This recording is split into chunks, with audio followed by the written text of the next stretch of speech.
podamos recibir la parte que nos toca a cada uno. Yo te ruego, mi Cristo, que tú también seas propicio sobre nuestra hermana Blanca, y sobre ella, Señor, derrames de tu bendición, de tu poder sanador, y que te glorifiques sobre ella. Glorifícate también sobre la casa, Señor, de mi hermana Blanca, sobre sus hijas, sobre Mariela, sobre Flor, Señor, Marlon, Ismael, Señor, y toda la casa, que son amigos, Señor, miembros acá de esta congregación. Inunde, Señor, esa casa con tu paz, Señor.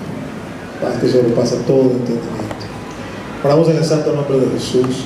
Amén. Invitarte a que busques tu Biblia, el libro de Mateo, capítulo 13. Y mientras vas haciendo eso, en pantalla va a aparecer el versículo que hemos determinado como nuestro versículo lema este año, Salmo 27, versículo 4. Una cosa he demandado a Jehová, esta buscaré, que esté en la casa de Jehová todos los días de mi vida, para contemplar la hermosura de Jehová y para inquirir en su santo templo. Así que hemos estado trabajando sobre este versículo para verlo desde diversos ángulos y poder nutrirnos de él. Y lo último que estábamos haciendo tenía que ver con la parte de inquirir en su templo. Entendimos por inquirir un sistema de aprendizaje, de preguntas y respuestas. Trabajando en esta dirección, quisimos estudiar la parábola del sembrador, que es lo que usted tiene ahí en Mateo 13.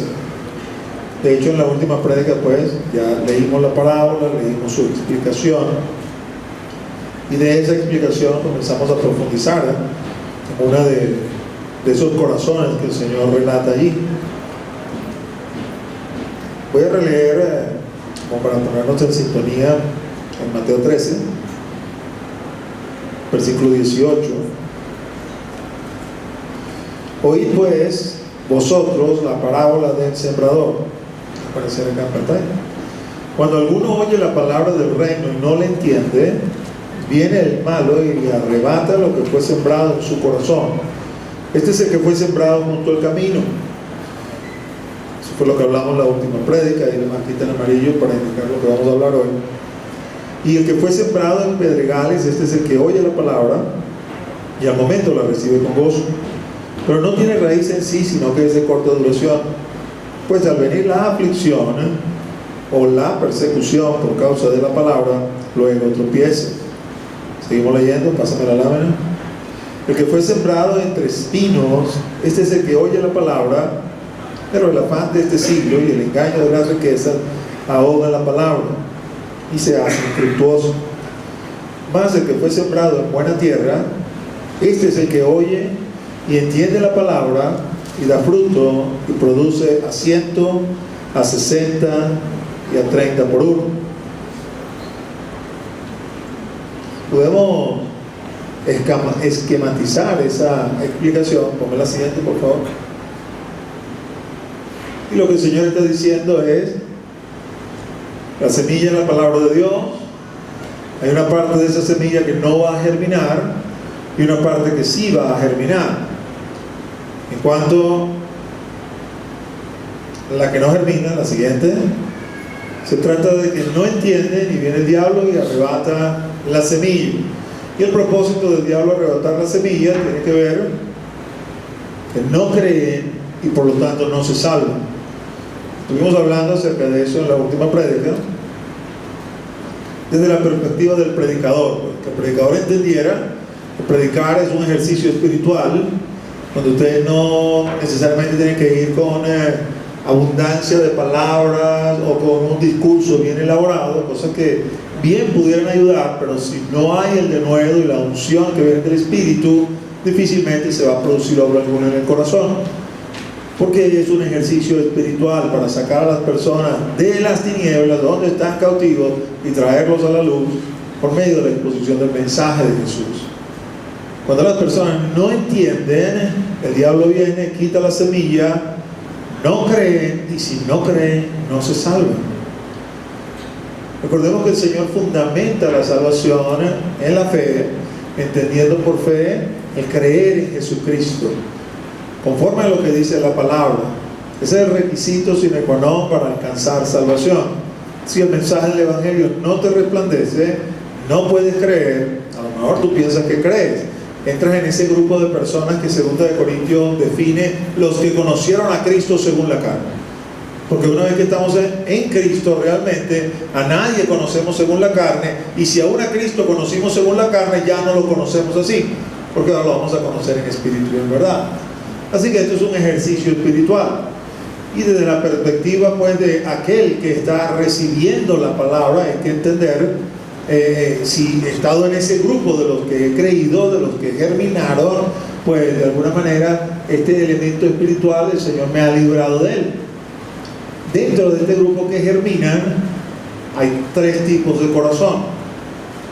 Lo he definido: corazón número 1, la fe que no resiste pruebas, de la cual vamos a hablar hoy. ¿Sí?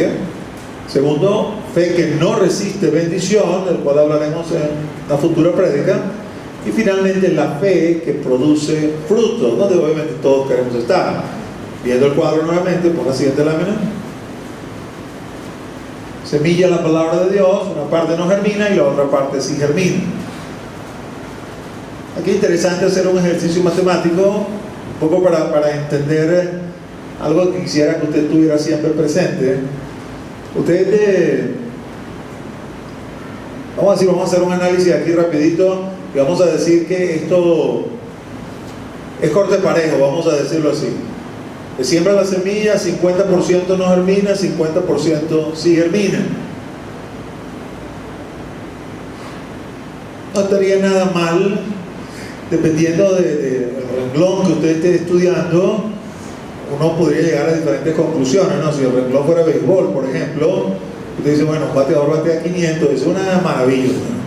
Quiere decir que de cada 10 batea 5. Cuando lo usual en el béisbol es que si alguien batea 3 de 10, se ha considerado un muy buen bateador. Así que si lo pensamos desde esta perspectiva y decimos 50 y 50, ok señor, 50% no germina, el diablo viene, se llevó la semilla, no creyeron, pero el otro 50 sí germina. 50, si hablamos de 100, 50 no se salvan, 50 sí se salvan. El asunto es que los que germinan, el Señor subdivide eso en 3. Entonces quiere decir que de ese 50% realmente no estaríamos hablando que ese 50% completo realmente tiene la posibilidad de salvarse. Sabemos que los que están, vamos a decir, bien caminando como tienen que caminar son aquellos de buen corazón que producen a 30, 60 y a 100. Quiere decir una tercera parte. Una tercera parte del 50% sería una sexta parte del global. Estamos hablando, vamos a decir, como 16 de 100 son los que se salvarían si los números fueran así. Pero probablemente los números van a ser menores, porque el Señor habla de un camino ancho que conduce a la perdición. Una gran parte, una mayoría camina en ese camino, mientras que el camino que conduce a la vida es angosto, es estrecho, pocos son los que lo hallan y perseveran en él. ¿Qué quiero decirte con esto? Quizá algo que, bueno, eso ya lo sabía, sé que estoy caminando en el estrecho, sé que somos poquitos, siempre vamos a ser poquitos. Y el problema de ser poquitos es que nuestra voz, en este sistema en el cual vivimos, donde se te dice la mayoría siempre tiene la razón, tenemos que hacer lo que dice la mayoría, si la mayoría habla, oh mayoría, voz del pueblo, voz de Dios. Amado, eso es una falacia. La voz de Dios es lo que está escrito, esa es la voz de Dios, y esa voz siempre va a ser minoría, y nosotros debemos perseverar en ese camino, lo que la palabra nos señala, lo que la palabra nos dice. Así seamos 16 de 100, ahí debemos permanecer, ahí debemos perseverar, porque ese es el camino que conduce a la vida. 84 no van a poder, no van a lograr, no van a escuchar, no van a germinar, o germinaron y se quemaron por la prueba, o se quemaron por la bendición. Bueno, así lo establece la Escritura. Si estamos en ese 16, en ese pequeño grupito que está allá, vamos a sentirnos bendecidos, no importa que 84 hablen en contra de nosotros. Vamos a ponerle un ejemplo para que usted me entienda a qué me refiero. 16 nos levantamos y decimos, no, el Señor dice que los homosexuales no van para el reino de los cielos, que no debe permitirse el matrimonio homosexual, que no debe permitirse que los homosexuales adopten niños, y 84 se levantan y dicen, sí, sí se debe permitir, eso está bien, eso está correcto, estos 16 no saben lo que están diciendo, estos 16 son retardatarios, estos 16 están fundamentándose en un libro muy viejo que escribieron hombres, y cualquier cantidad de otros argumentos. El mundo termina escuchando la voz de los 84. No quiere decir que entonces nosotros de esos 16 decimos, bueno, ahora yo voy a ser el número 85, porque si ellos son la mayoría, seguramente tienen la razón.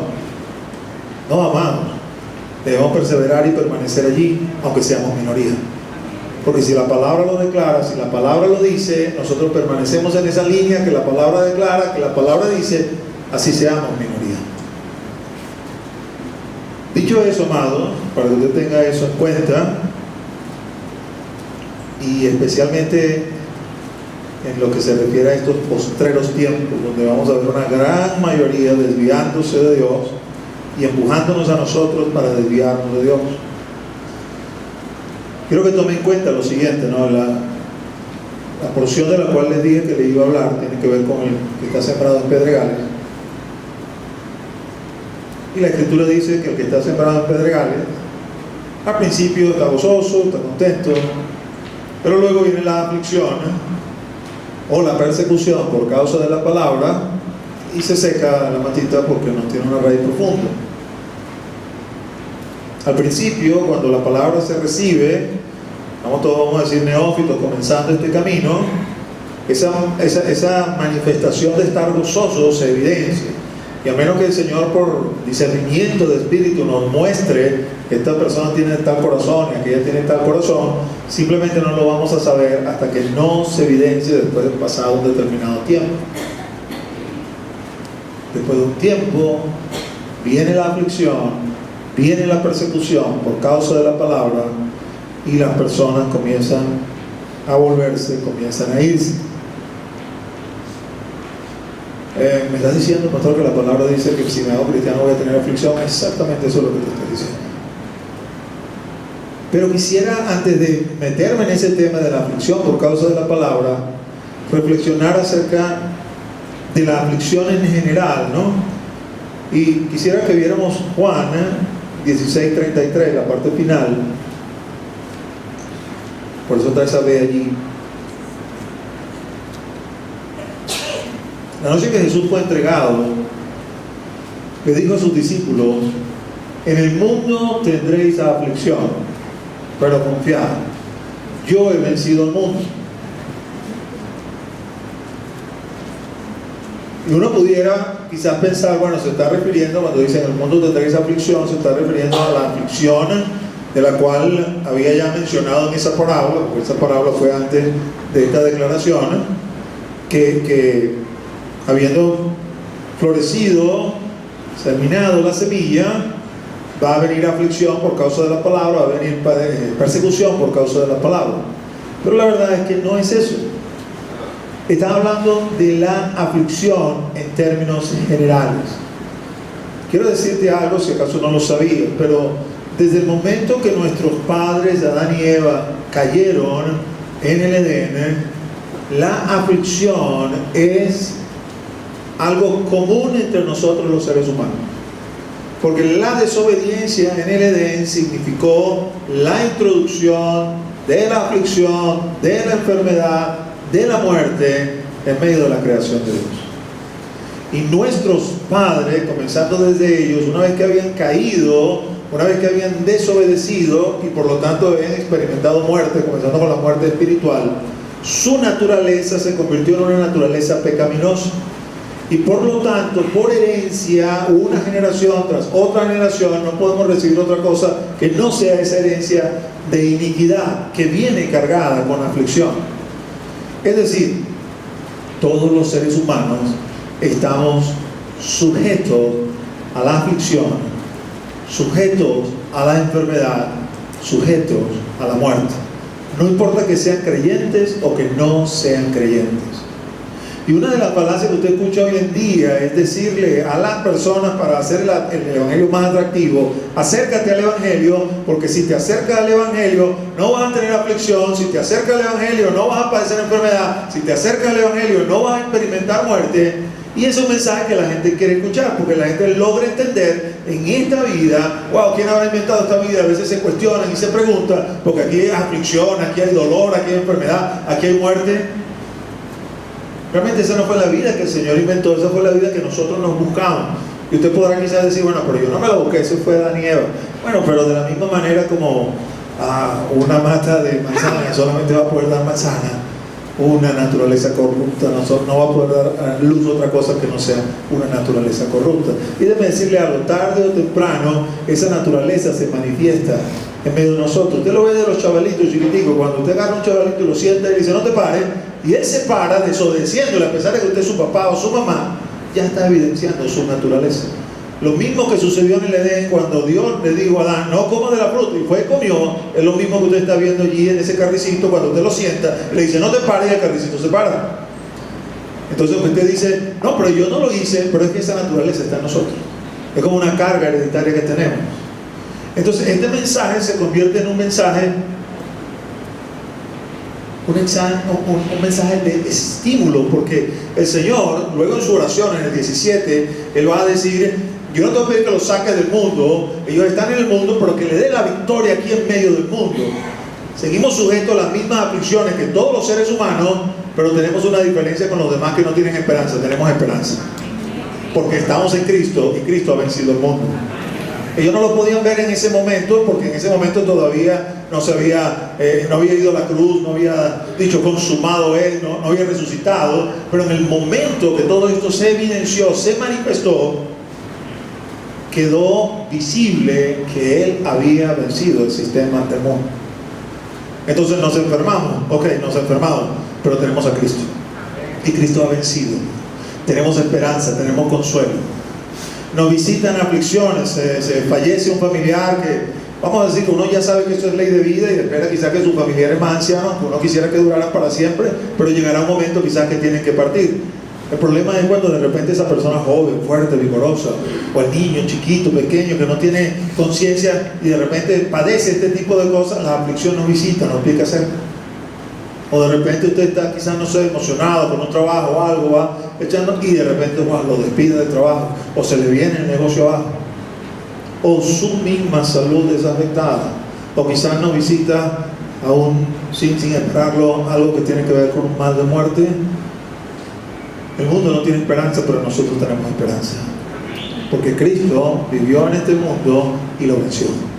Y habiéndolo vencido, Él nos dice, sigue mis huellas, sigue mis pasos, sigue detrás de mí, porque aunque padezca, yo estoy contigo y yo te voy a bendecir, librar, aconsejar, consolar, mediar en medio de esa tribulación, en medio de esa angustia propia de nosotros los seres humanos.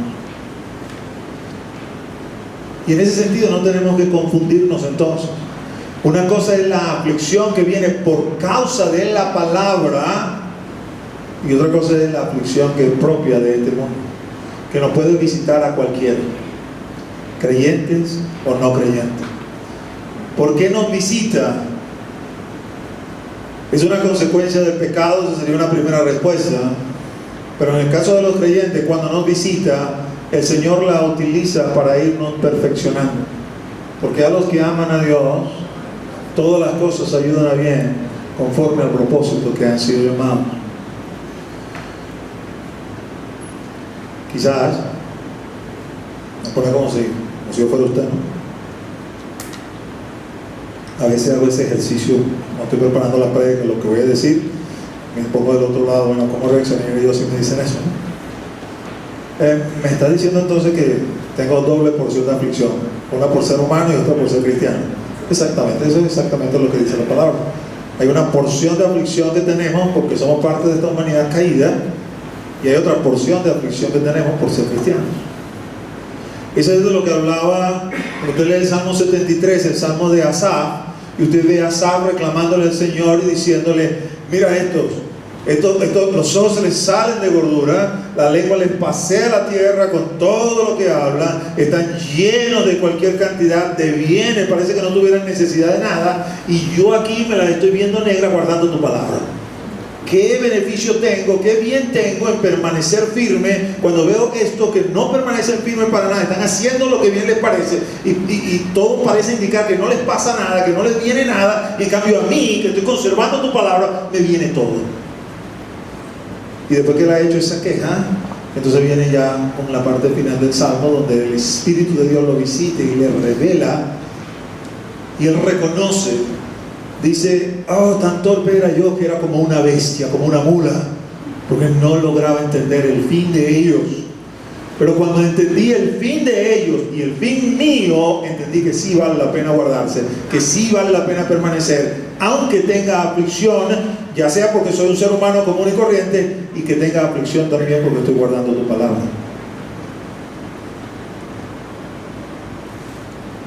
Mira cómo lo dice Pedro.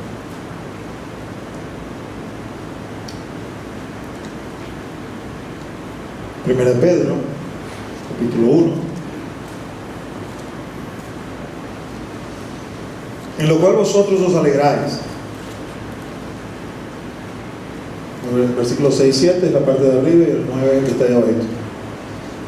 En lo cual vosotros os alegráis, aunque ahora por un poco de tiempo, si es necesario, tengáis que ser afligidos en diversas pruebas, para que sometida a prueba vuestra fe, mucho más preciosa que el oro, el cual aunque perecedero se prueba con fuego, sea hallada en alabanza, gloria y honra cuando sea manifestado Jesucristo, obteniendo el fin de vuestra fe, que es la salvación de vuestras almas. En la aflicción, entonces, simplemente porque somos humanos, y él dice, confía, estás en el mundo vas a ser afligido, yo he vencido el mundo, así que refugiado en mí, yo te voy a consolar, te voy a confortar, te voy a animar, voy a estar contigo. Leerse Salmo 23 si gusta, para ser todavía animado. Más aún, Jehová mi pastor, nada me faltará. Y así él se va metiendo en diferentes escenas o escenarios donde el hombre transita, y allí está el Señor con nosotros. El Salmo 91, cuando se trata de padecer aflicciones que vienen de parte de las tinieblas, ahí el Señor dice, si tú estás bajo mi abrigo, yo te guardo y yo te protejo. Ahora, Pedro dice, se sembró la semilla, cayó la semilla en tu corazón, germinó fe. Esa fe tiene que ser probada. Y la manera de probarla es por medio de las aflicciones. Le coloca este paralelismo hablando del oro, ¿no? Dice, mira, el oro nosotros lo consideramos precioso. El oro es un mineral y nosotros le hemos dado un valor al oro muy particular. El oro desata locura, fiebre del oro en medio del hombre, y se van y hacen cualquier barbaridad y matan, solo por obtener oro. Cuando el oro sale de la tierra, usualmente muy impuro, hay que someterlo a fuego, tal cual como dice el versículo, para que las impurezas vayan saliendo a la flote y el orfebre pueda ir limpiando. Entonces le dice, mira, si el oro es precioso, la fe nuestra es más preciosa que el oro. Ese oro, aunque perece, hay que probarlo con fuego. Y perece porque todo lo que se ve va a perecer. Todo lo que nosotros vemos aquí no va a perdurar. Cuando el Señor venga y haga lo que vaya a hacer, todo lo que se ve desaparece, y lo que no se ve es lo que perdura para siempre. Dice, bueno, pero en ese sistema de valores que ustedes tienen, ese oro es perecedero, se va a probar con fuego. Vuestra fe tiene que ser sometida al mismo proceso. Cuando nacemos en el Señor, dice la Escritura que el niño, hablando del niño en Cristo, en tanto que el niño en nada difiere del esclavo. Es decir, es como que si fuera un mundano más en cuanto a su conducta, en cuanto a su comportamiento. Y viene el Señor con el fuego de la prueba para ir refinando, para ir sacando esas impurezas. Cuando uno es neófito, amados, una vez siendo neófito me paré a dar un testimonio. Quizás de ahí fue cuando con Eric aprendimos la buena costumbre de leer los testimonios antes de pasar acá. dije, sí, yo voto por esa, prefiero esa. Porque en la iglesia donde yo estaba antes, usted no leía nada. ¿Alguien quiere testificar? Sí, yo quiero testificar. Y uno corrió el riesgo de que alguien se parara ahí y dijera cualquier barra basada, ¿no? Y yo testificaba al Señor y dice, wow, yo fui a la universidad, estaba limpio como cualquier estudiante universitario, y me brindaron la comida, y hermano, y el hombre que me brindó la comida, el estudiante, el compañero, hasta me dio un cigarro después al final, hasta el cigarro me prohibió. Señor, ¿qué les parece? Y el pastor, wow, este novato no sabe nada. Neófito en nada difiere del esclavo, hace cualquier cosa y no se da cuenta que el Señor tiene que purificarnos y limpiarnos de esa conducta, de esas impurezas, porque allá arriba solamente entran los santos, sin mancha, sin arruga, sin cosas semejantes. Y el Señor nos comienza a purificar desde aquí. Y de la misma manera como el oro, ¿no? El oro es precioso, pero es duro, es una piedra y viene con impureza. La única forma que salga esa impureza es que le metan candela, que le metan fuego. La única manera que nosotros vayamos siendo limpiados de nuestra mala maña es que venga el fuego de la prueba. Más adelante en esta misma epístola va a decir, amados, no os sorprendáis del fuego de prueba que os ha sobrevenido como si algo extraño os aconteciese. Porque es que los cristianos vivimos de prueba en prueba para poder andar de victoria en victoria. Conoceríamos la victoria si no estuviéramos en prueba, ¿no? Como que usted dijera, yo no puedo vivir, si se habla en términos académicos, aprobado en los exámenes si no hago los exámenes. Tengo que primero hacer el examen y decir, oye, hice el examen y aprobé. Pues sí, mis notas son excelentes, yo voy de aprobado en aprobado. Y como si yo también quiero ir de aprobado en aprobado, pero para ir de aprobado en aprobado tienes que entrar en el examen y hacer todo lo propio del examen para de luego, mira, salí desaprobado. Me gusta decir como cristiano, yo ando de victoria en victoria. Pero para andar de victoria en victoria tienes que entrar en la prueba, porque en la prueba el Señor te concede la victoria. No os sorprendáis del fuego de prueba que os ha sobrevenido como si algo extraño os aconteciese. Porque esa es la vida del cristiano, pero tiene un propósito. Ese propósito es que cuando el Señor Jesús se manifieste, la fe sea hallada en alabanza, gloria y honra a Él. Porque el objeto de nuestra fe es la salvación de nuestras almas. El Señor no te dio fe, ok, tengo una fe que mueve montañas, así que con esa fe voy a comprarme mi apartamento, con esa fe voy a comprarme un carro, con esa fe el Señor me ha dado una buena esposa, con esa fe me ha dado un buen esposo, con esa fe. Todas esas cosas pueden venir, pero si no vinieran, esta es la que no puede faltar, porque el objeto de nuestra fe es la salvación de nuestras almas, no tiene otro. Usted tiene que tener fe ayer, tener fe hoy, tener fe mañana, porque con la fe nosotros logramos alcanzar la promesa de la cual hemos sido asidos de parte del Señor. Sería interesante que usted en su casa leyera los versículos anteriores, del 3 al 5, para entender por qué Él dice, en lo cual vosotros os alegráis. Porque ahí comienza a decir, ustedes son salvos por lo que el Señor ha hecho. Eso es una noticia que nos contenta, que nos alegra. Y dice, para que ustedes reciban lo que por fe hemos obtenido, que es la salvación. Y dice, en esto nos alegramos. Pero nos dice, la fe tiene que ser probada, tiene que ser puesta a prueba, para saber de qué tipo de corazón somos, para saber si realmente vamos a amar al Señor nuestro Dios con toda nuestra fuerza, con todo nuestro corazón, con toda nuestra alma, con toda nuestra mente. No tanto para saberlo Él, para saberlo nosotros, porque yo creo que Él ya lo sabe. El asunto es si nosotros lo sabemos o no lo sabemos. Y entonces el Señor nos mete por allí, buscando que obtengamos eso al final. Si nos pararan al lado de una persona incrédula en condiciones normales, yo creo que no habría forma de distinguir quién es el creyente y quién no es el creyente. O sea, físicamente, 2 ojos, la nariz, la boca, 2 brazos, 2 piernas. Tú lo puedes agarrar y decir, no, mira, obsérvalo bien con detalle. Todos los creyentes tienen un lunar anaranjado en la frente. Entonces tú lo vas, mira, este salvo, ya tiene la salvación. No hay nada.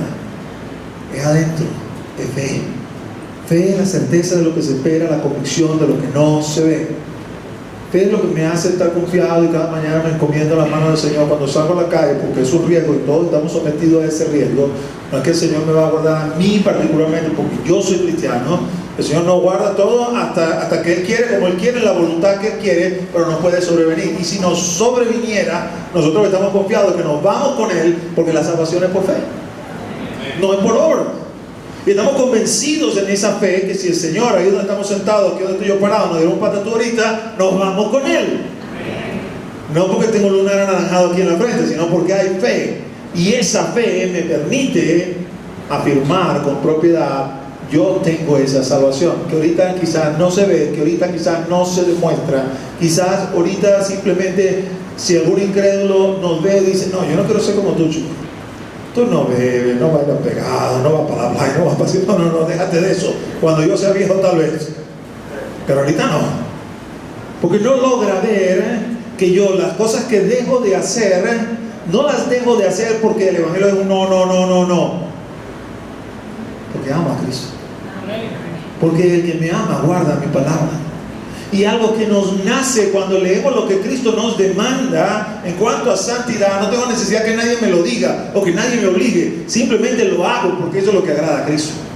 Y eso es lo que muestra y manifiesta el amor a Cristo, la obediencia. ¿Qué me diferencia de aquel que no logra ver eso y lo ve como un ritual, como un manual, como una serie de normas? No. La fe. Pero es invisible, es intangible. Es un bien preciado que está dentro de nosotros y el Señor dice: tengo que limpiarlo, tengo que pulirlo, tengo que quitarle las impurezas, tengo que probarlo y probarlo con fuego.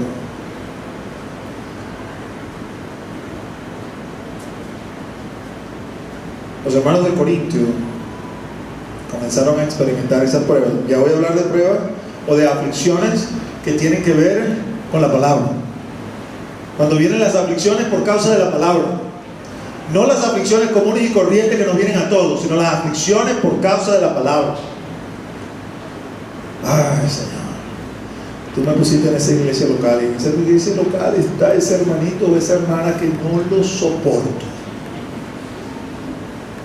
No soporto cómo habla, no soporto cómo se viste, no soporto cómo huele, no soporto nada. Y vas al Señor y el Señor te dice: yo quiero que te quedes en esa iglesia local. Porque ya tienes un cierto crecimiento y has aprendido que no te gobiernas, que quien gobierna es Él. Eso es lo que quiere decir Señor. Cristo es mi Señor, quiere decir Él manda, yo obedezco. Y ya lo aprendí, ya lo entendí. Leí Romanos 8:14, se me hizo la luz. Todos los que son guiados por el Espíritu de Dios, estos son hijos de Dios. Leí la historia del Éxodo y entendí, comprendí. No se mueven hasta que la nube no se levanta. La situación está difícil ahí en ese lugar, pero si la nube no se levanta, no se mueven. Tengo este hermanito difícil, es como una piedra en el zapato, y el Señor me dice: esa es la iglesia local y quiero que te quedes.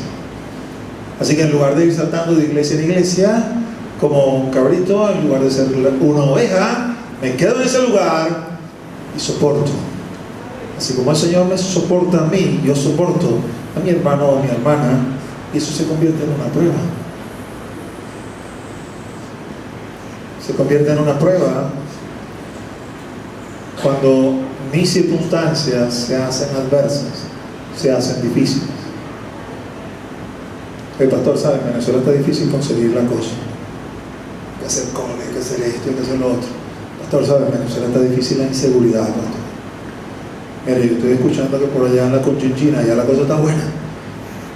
Y tú sabes, yo creo que yo me voy a ir para allá porque ahí la cosa es segura y hay de todo. Te dijo el Señor que te fueras. Y le tengo que preguntar eso. ¿Tú no crees que...? Yo no creo que Él quiera que yo viva así, con esta escasez, con esta inseguridad. Yo creo que Él quiere que yo viva bien, ¿verdad? Para eso soy hijo del Rey. Cuando probablemente ese pensamiento asaltó a Noemí, a su esposo y a sus 2 hijos, estaba mala la cosa en Israel.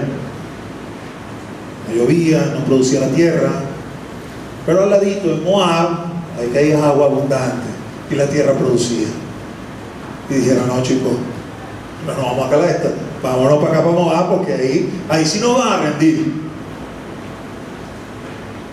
Y probablemente pudiéramos decir que el mal que temían los alcanzó en Moab. Y allí murió el esposo y murieron los 2 hijos. Y cuando Noemí regresa a Israel y la recibe, oh Noemí, Dios, no me llamen más Noemí, llámenme Mara, porque estoy en amargura de ánimo. Mara significa amargo. Un principio que nosotros tenemos que aprender es que los cristianos no se mueven por las circunstancias. Los cristianos se mueven por la voluntad de Dios.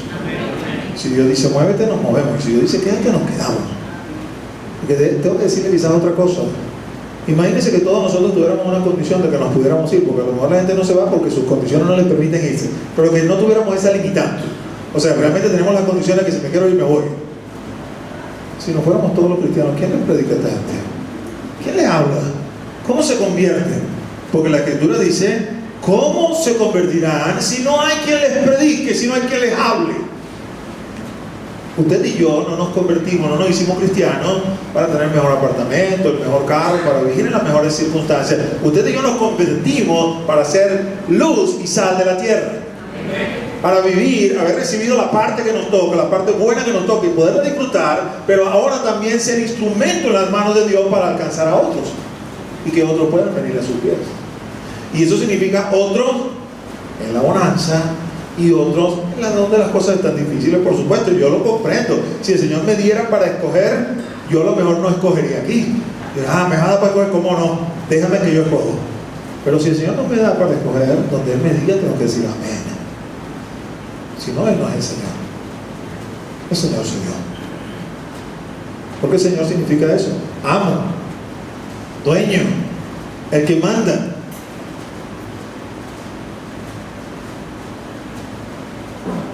Quizás no es el mensaje que queremos escuchar. Nos gusta más ese mensaje de la iglesia donde usted va y le dice, no, usted hijo del rey, usted le va a ir bien, vente, conviértete, prepárate ahí, tómate la medida, porque ahora en adelante eso es puro flu de lino, y no, esto es una maravilla, ven. Y ese mensaje no quiere escuchar, y esa es la iglesia donde yo quiero estar. Sí, da 1000 y el Señor te va a dar 1.000.000, ven, el pacto con él. Y eso es lo que usted quiere escuchar, o lo que quieren escuchar mucho, conforme a lo que dice la Escritura, que esas serán doctrinas de modo que saldrán en los postreros tiempos. Pero realmente el mensaje del Señor es uno: la cruz. Hay que ir a la cruz, y la cruz se va para morir, no se va para otra cosa, sino para morir. La cruz no es para llevarla ahí en el pecho. Mira mi crucecita que llevo aquí en el pecho. La cruz significa muerte. Muerte. Alguno quiere ser mi discípulo, tome su cruz cada día, niéguese a sí mismo y sígame. Y el Señor comienza a trabajar en nosotros. Y una de las primeras cosas que el Señor hace es que nos prueba.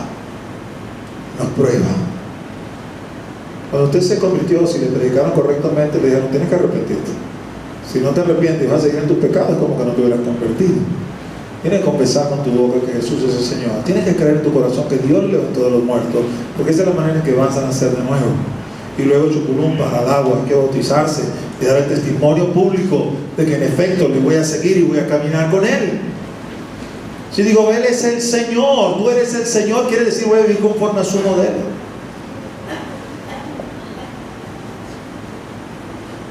¿Sabe, pastor? Cuando me convertí, mira, antes de convertirme yo era el más feo de la partida. Yo andaba buscando por ahí y no conseguía nada. Y después que me convertí, ahora parece que no sé, será que el Señor me cambió la cara, porque aparece cualquier cantidad de moabitas por todos lados.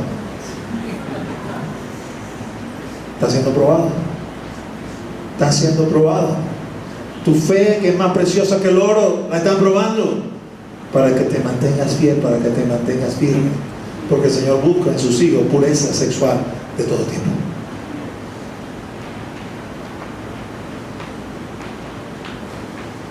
El Señor viene sobre nuestras vidas y nos prueba. A lo mejor tu prueba puede venir por el trabajo. ¿Qué hago, pastor? Porque mira, este es el único trabajo que tengo. Tengo que mantener a mis hijos y tengo un problema porque el jefe me dijo que alterara los libros y que si no altero los libros me botan. Usted tiene que tomar la decisión. Que si me viera a preguntar a mí, yo te voy a decir, hijo, tienes que decidirte por el Señor, pero me van a votar. Bueno, Dios va a estar contigo. Pero cada quien tiene que decidir libremente lo que va a hacer. Está siendo probado. O a lo mejor de repente eso no es mi trabajo, yo no soy contador ni nada de eso. yo soy un técnico, pues vine a arreglar la máquina. Oye, mira, jefe, esta máquina lo que tiene este fusible, se lo voy a cambiar. No, chico, quédate ahí como 2 horas y dile que le cambiaste el fusible y aquello, esto, lo otro, y le hace una tremenda factura. A ver, si yo no puedo hacer eso, yo soy cristiano, si no hace eso te voy a votar. Porque es de los clientes que no pregunta nada. Tú le dices que fue esto, y le pasa la factura y él paga. Y entonces ahí te pones en una situación de prueba por causa de la palabra. ¿Vas a mantenerte íntegro o vas a acceder a las peticiones del jefe o de quien sea ahí, no sé, tu supervisor o alguien que tenga autoridad sobre ti en ese lugar y pueda o quiera forzarte a que tú mientas, a que tú no seas íntegro, a que tú no permanezcas rectamente? Eso se convierte en una prueba, una aflicción por causa de la palabra. Tiene que ver con las aflicciones que nos pueden sobrevenir en general. Tiene que ver con las aflicciones que vienen por causa de la palabra, porque soy cristiano. A ver, no, estoy sometido a prueba porque mire, yo trabajo aquí, estoy un poco de obreros, me tienen una chapita montada que lo que me provoca es caer trompadas a todos. La reacción es con violencia.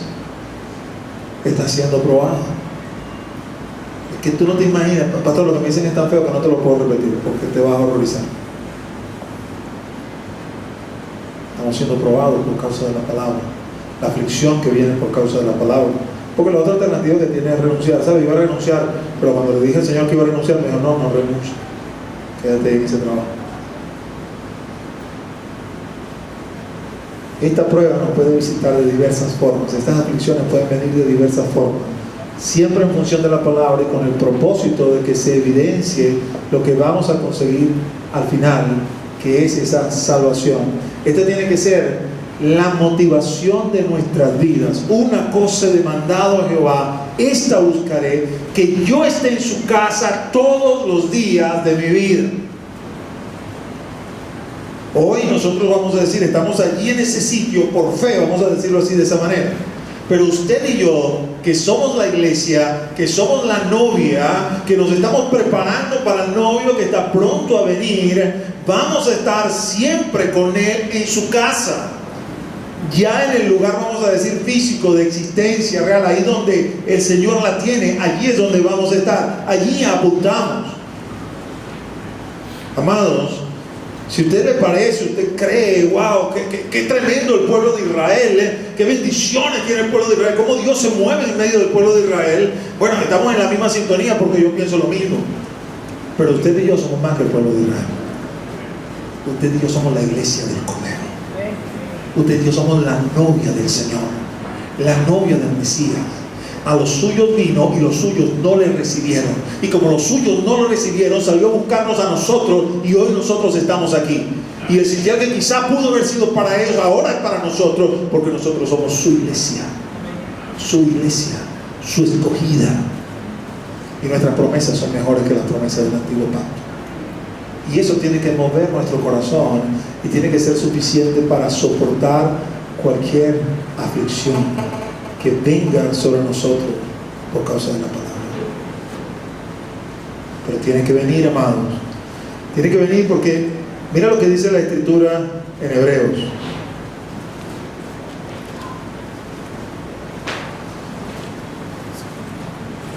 En Hebreos 12, versículos 10 y 14 dice: y aquellos, refiriéndose a nuestros padres, ciertamente por pocos días nos disciplinaban como a ellos les parecía, pero para lo que nos es provechoso, para que participemos de su santidad. Refiriéndose al Padre Celestial. El disciplinar no es necesariamente castigar. Disciplinar es entrar como una serie de normas que marcan un determinado estilo de vida. Cuando usted entra en la parte de los militares, por ejemplo, usted entra en un determinado tipo de vida. Cortan el pelo, lo dejan como pelado, todo el mundo se viste del mismo color y todo el mundo va a hacer lo mismo y comen a la misma hora y hacen esto, hacen aquello, hacen lo otro. Eso es disciplina castrense, para que puedan ser los militares que se supone que deben ser. Y es interesante colocar ese ejemplo porque el Señor nos dice a nosotros que nosotros somos soldados. Tú pues, le dice Pablo a Timoteo, sufre penalidades como buen soldado de Jesucristo. Conformamos la milicia del Señor. Y cuando entramos al Señor, el Señor nos recibe y nos mete en la disciplina del Señor con el propósito que participemos de su santidad.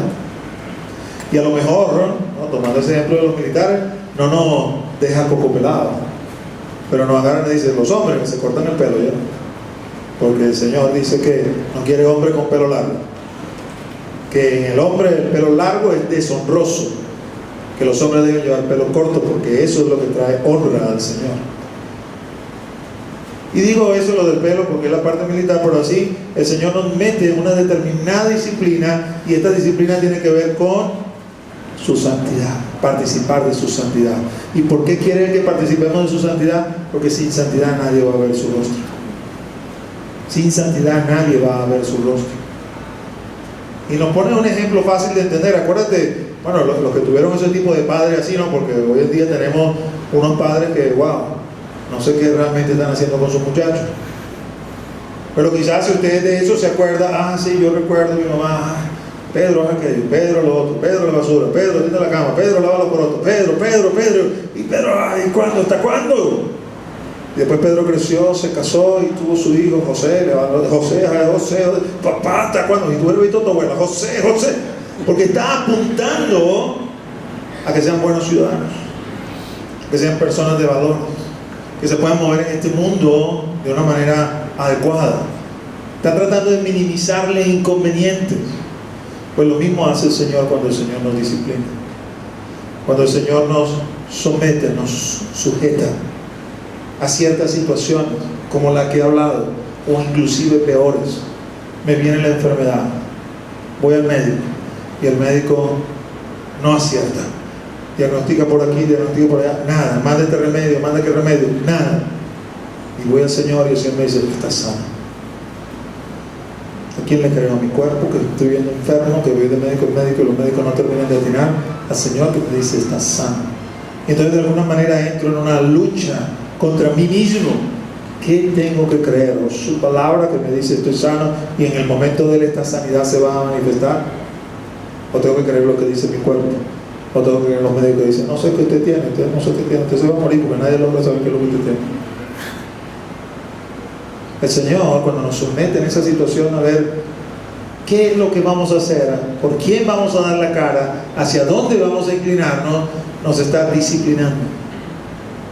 Nos está metiendo en esa serie de normas en las cuales tenemos que caminar para que finalmente el resultado de eso sea santidad. Porque sin santidad nadie va a ver su rostro.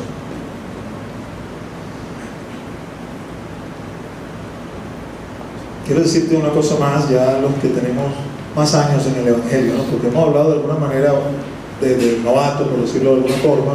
Comienza con mucho gozo, con mucha alegría, y cuando comienzan las aflicciones, vamos a decir que comienzan las normales. Una de las cosas que muchas veces sucede, una de las estrategias que hace el diablo, que el Señor lo reprenda, usted se convierte al Señor, y cuando se convierte al Señor, usted llega un momento que dice: ¿sabes qué, pastor? Mejor viva cuando era incrédulo, mejor que me regreso, porque desde que me hice cristiano, me botaron de trabajo, me robaron el carro, y eso no me pasaba antes. El enemigo está tratando de hacerlo volver. Pero vamos a suponer que usted supera eso, y vienen las pruebas por causa de la aflicción, por causa de la palabra, y también la supera, y comienza a pasar el tiempo, y hoy en día estás sentado allí, o estás parado acá, tienes 30 años en el Evangelio, y dice: no, definitivamente este corazoncito que está acá, ese no es de Pedregal. Pero quizás, amados, lo que sucede es que todavía no hemos pasado la prueba. A lo mejor han pasado algunas pruebas donde el Señor nos ha mostrado la victoria, suficiente para que hagamos como el salmista en el Salmo 103: bendice alma mía a Jehová y no se olvide de ninguno de tus beneficios. Pero todavía el Señor nos ha metido en la prueba. Y una de las cosas que yo considero que pudiera ser la prueba tiene que ver con esto segundo que dice allí, y voy a terminar con este versículo, los músicos pueden ir pasando, porque dice no solamente la aflicción, dice la aflicción o persecución por causa de la palabra. Segundo Timoteo 3:12 dice: y también todos los que quieren vivir piadosamente en Cristo Jesús padecerán persecución. Y de alguna manera lo que nosotros hemos vivido con respecto a esto, nosotros aquí me refiero en Venezuela, es poco, por no decir nada. Aquí ninguno de nosotros está sentado en la punta de la silla nada más esperando que el centinela que está allá afuera diga: mira la policía, para que todo el mundo salga corriendo y brinque porque esta reunión es ilegal. No, aquí estamos todos reunidos tranquilos. Estamos tan tranquilos que algunos se están durmiendo. Persecución en Venezuela, que te digan loco, aleluya, que no te dejen meter un niño en el colegio porque eres evangélico. Pero más allá de eso, aquí en Venezuela no hemos padecido eso. Así que los que tenemos 30 años en el evangelio, que hemos pasado cualquier cantidad de pruebas, a lo mejor no hemos pasado la prueba que sí están pasando los hermanos del Medio Oriente, a 2 horas del Estado Islámico, sabiendo que cuando el Estado Islámico llegue, y hay alta probabilidad de que llegue, si siguen allí les van a cortar la cabeza, que es lo que han hecho hasta ahora con los cristianos que se han conseguido, las agencias misioneras tratando de sacarlos, y dicen: no, el Señor me dijo que me quedara. Mira, pero está en juego tu cabeza, te pueden matar. Pero si me matan, será para la gloria de Dios.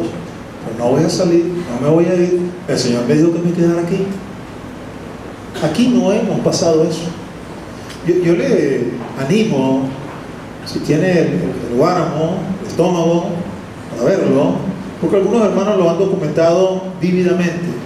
Métase en internet, en las páginas serias que hablan de persecución de la iglesia, y vean los videos, cómo los han golpeado, cómo los han torturado, cómo los han quemado.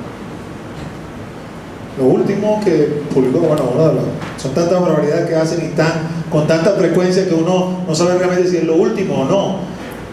Pero lo último que yo leí en la noticia es que en un poblado que entraron ya en África, la gente de Boko Haram, como una ancianita de 80 años aproximadamente no quería ir, volverse o hacerse musulmana, pues entonces decidieron quemarla viva delante de todo el pueblo para que los demás cogieran escarmiento y vieran: el que no se convierta musulmán, esto es lo que le va a pasar.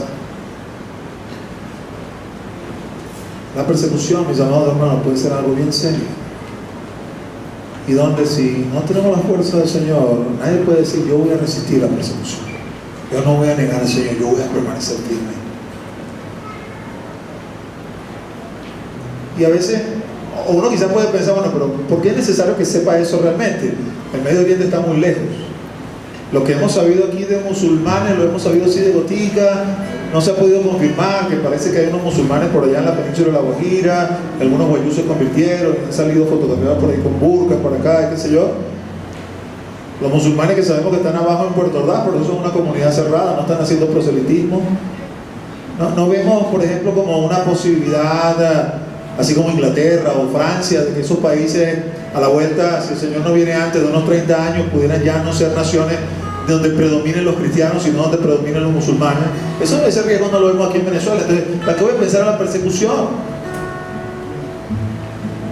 Porque Venezuela no está eximida como país, no somos como una burbuja de estar en los postreros tiempos. Y en los postreros tiempos la persecución viene sobre todos los países. En los postreros tiempos, el que no se alinee con el anticristo, el que no se alinee con el sistema del mundo, va a ser perseguido por causa de su fe.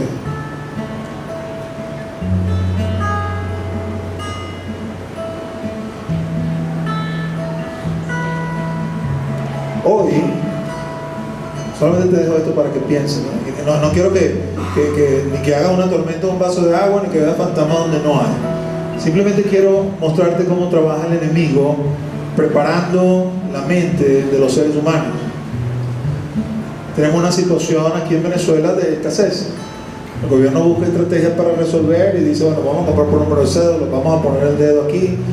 Mira, si te hace una cola, te vamos a meter un sellito aquí en el brazo para saber qué lugar estás en la cola. Y todas las cosas, cuando se presentan, cuando se venden, uno las analiza humanamente hablando y dice: bueno, tiene como que sentido, es como lógico, es como algo bueno, no se está pensando en algo malo.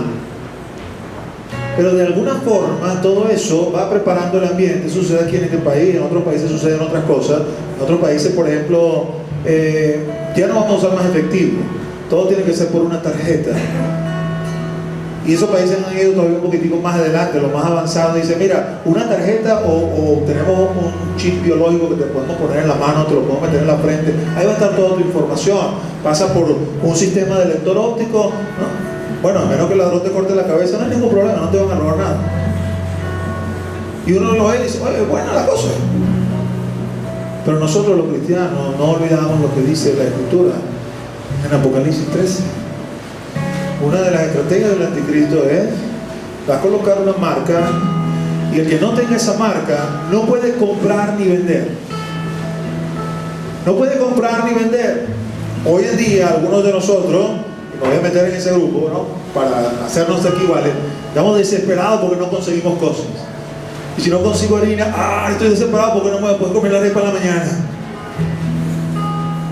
Y entonces voy a hacer lo que sea para conseguir la harina porque yo me tengo que comer la arepa en la mañana. ¿Y qué tal si la presión de esa escasez viene por otra orientación? Conforme a lo que dice Apocalipsis 13. ¿Quieres comer? Sella y adórame. ¿Qué va a haber más? Vamos a hacer como Esaú. Cuando Jacob le dijo, véndeme tu primogenitura, ¿para qué me sirve eso? ¿Con qué se come eso? Te la vendo. Vamos a entregar nuestra salvación por un paquetico de harina o por lo que sea. Se está cocinando en el mundo la persecución. Y aquí en Venezuela, que estamos como en esta burbuja, nos va a terminar alcanzando. Y entra en el marco de lo que está escrito, porque tiene que ser probada la tierra que está en pedregal, con la aflicción por causa de la palabra y la persecución, o la persecución por causa de la palabra. Pudiera venir también por otro lado. Los Estados Unidos, un país, en Dios confiamos, dicen sus monedas, dicen sus billetes. Usted lee su constitución fundamentada en la Biblia, en la palabra de Dios. Pero hoy por hoy, estos grupos mayoritarios se han levantado. Queremos casarnos, queremos tener hijos, queremos tener familia. Y el mundo los ha escuchado. El pueblo los ha escuchado y en algunos estados lo han legislado. Los pastores que se levantan en los púlpitos para decir, eso no viene de parte de Dios, eso es una blasfemia, eso es una perversión, los multan, los ponen presos, los llevan a juicio por difamación, por injuria, por segregación.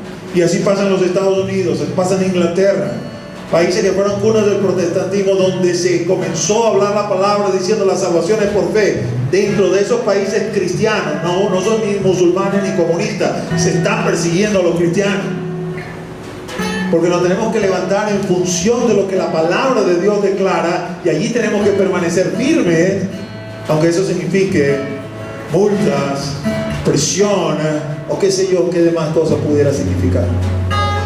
Pero lo cierto del asunto es que una marca de los cristianos, los que quieren vivir obedeciendo a Cristo Jesús, padecen persecución. Padecemos persecución. Amados, eso pudiera ser la prueba de las pruebas. Así que no nos apresuremos, los viejitos en el Evangelio, los antiguos en el Evangelio, pensar definitivamente mi corazón no es de pedregal. Porque el Señor pudiera probar de una forma como nunca antes nos ha probado. Nuestra confianza tiene que estar en el Señor. El que cree estar firme, mire que no cae.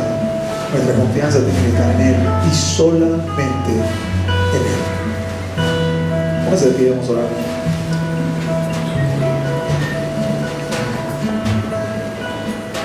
Padre, en el nombre de Jesús, en ese nombre que es sobre todo nombre, venimos ante tu presencia ahora, agradecidos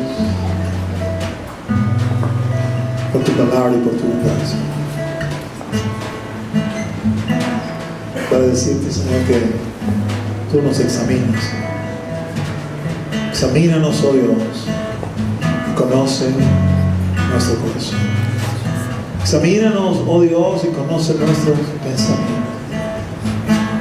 Ve si hay en nosotros camino de perversidad. Y guíanos en la senda eterna. No queremos, Señor, que nuestros corazones sean como esa tierra llena de piedras. Queremos, Señor, que nuestros corazones sean buena tierra, buena tierra.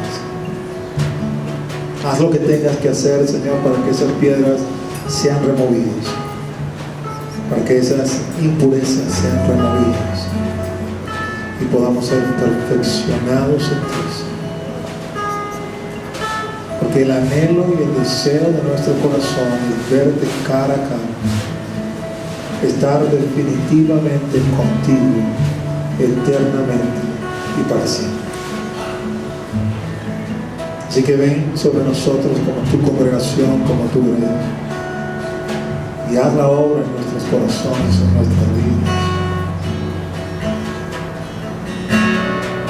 Aleluya. Aleluya. Quizás hay en medio de nosotros alguna persona que no ha rendido su vida a Cristo.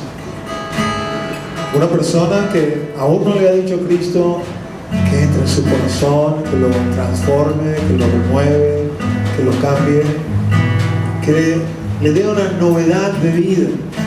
Y yo quisiera decirte esta tarde, el altar está abierto para que puedas venir y podamos orar juntos. Puedes entregarle tu vida al Rey de Reyes y Señor de Señores. Que pueda venir sobre tu corazón y hacer que esa semilla germine, esa fe comience a crecer. Quiero la iglesia orando junto conmigo unos instantes. Si eres esa persona que el Señor ha estado tocando, yo quisiera invitarte a que vinieras acá frente y pudiéramos orar. Padre, en el nombre de Jesús, paséate en esta hora, en este momento, convenciendo de pecado, de justicia y de juicio, tocando los corazones con tu amor y con tu verdad, tocando los corazones, Señor, con tu convicción, para que aquellos, Señor, que aún no te conocen puedan entrar en una relación contigo. Que los que aún no te conocen puedan decirte sí y puedan comenzar a caminar contigo, Señor. Haz tu obra en los corazones, haz tu obra en las vidas, Señor. Ministra tú, Señor, y sé tu propicio. Aleluya.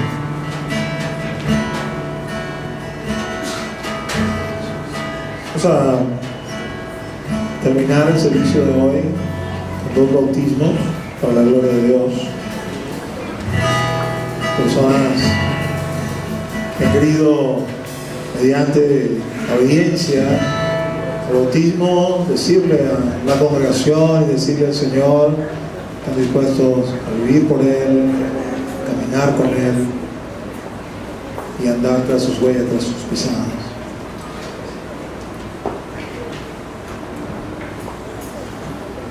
¿Quieres decir a la congregación por qué te quieres bautizar? Por obediencia. Bueno, para que me lo diga aquí. ¿Tú crees que Jesús es el Señor? Sí. ¿Tú crees que Él es tu Señor? ¿Crees que Jesús es tu Señor? Sí. Amén. ¿Crees que Jesús ha resucitado y está sentado a la diestra del Padre Todopoderoso? ¿Quieres dejar atrás tu antigua vida y vivir una vida nueva para Cristo Jesús? En base a esa confesión de fe, mi hermana, te vamos a bautizar en el nombre del Padre, del Hijo y del Espíritu Santo.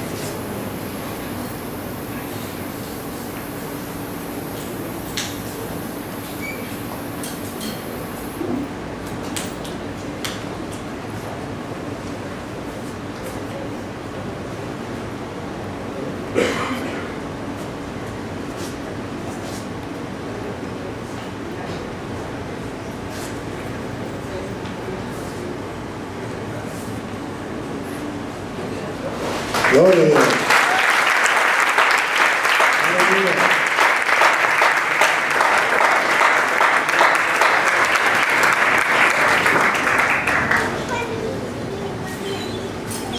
¿Quieres decirle a la congregación por qué te vas a bautizar? Porque quiero morir para el mundo y vivir para Cristo. ¿Tú crees que Jesús es tu Señor? ¿Crees que Él ha resucitado y está sentado a la diestra del Padre Todopoderoso? ¿Te vas a bautizar voluntariamente o porque tu mamá Lorena te está diciendo que te bautices? Voluntariamente. Gloria a Dios. En base a esa confesión de fe, te vamos a bautizar en el nombre del Padre, del Hijo y del Espíritu Santo. Él forma parte de una familia, Lorena es su mamá, Bolivia su tía, sus primas, ella es tía también de la niña, toda la familia para el Señor, gloria a Dios.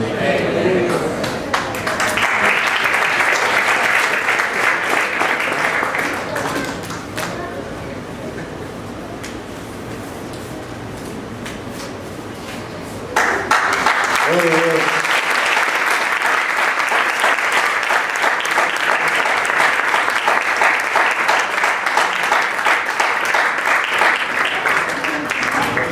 Vamos a elevar nuestras manos hacia ellos y vamos a orar encomendándolas en las manos del Señor.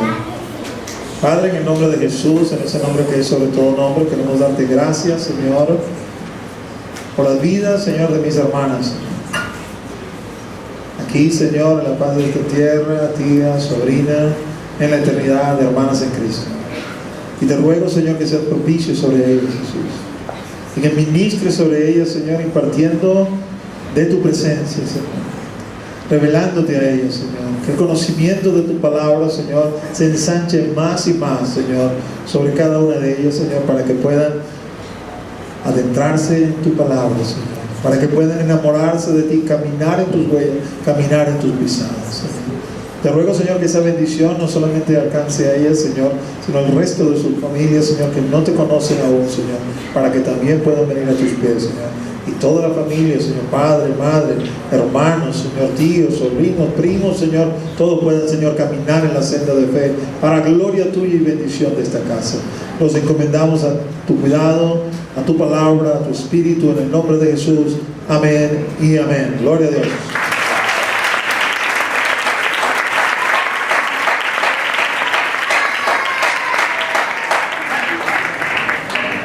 Vamos a alabar al Señor y con la alabanza despedimos el servicio. Dios les bendiga.